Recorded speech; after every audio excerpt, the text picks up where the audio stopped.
Honours were fairly even at the end of the opening day of the latest LV County Championship match at Lords as Middlesex took on Northamptonshire in the second division. This is the best of the action from an entertaining day. Middlesex won the toss and batted on a sunny and warm day in the capital, and they made a steady start. Both sides had played a 2020 match just the night before and now had to readjust to the four-day format. Sam Robson didn't play in Middlesex's defeat to Sussex, and he was striking the ball crisply.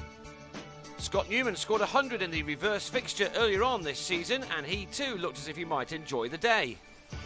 However, he was out after scoring 11. Jack Brooks got a ball to lift a bit off a length, and Newman could only edge it to Stephen Peters to end an opening partnership of 36.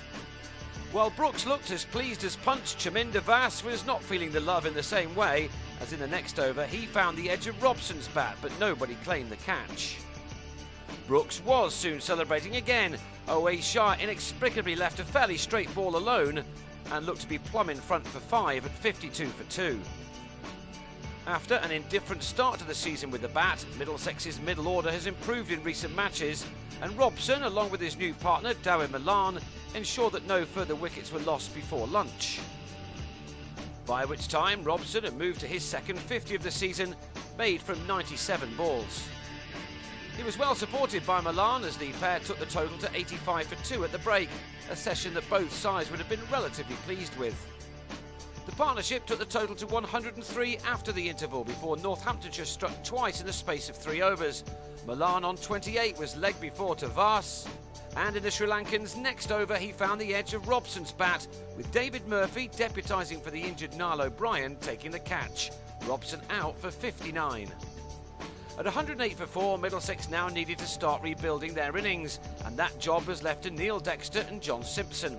After missing the start of the season with a bizarre bin-related injury, Dexter has been in prime form, scoring 200s in just 6 innings, and he appeared to be enjoying himself again here.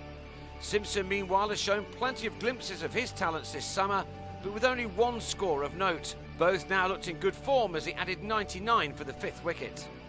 Dexter is averaging in the 60s this season, and he reached 50 again with this stroke. It had taken him only 58 balls to get there. Simpson too was growing in confidence as he pulled a ball from Nicky Bowyer into the mound stand. The bag quickly took the score into the 200s, but then Dexter fell in one of the worst possible ways, strangled down the leg side off Lee Daggett after he'd scored 61 off only 70 deliveries.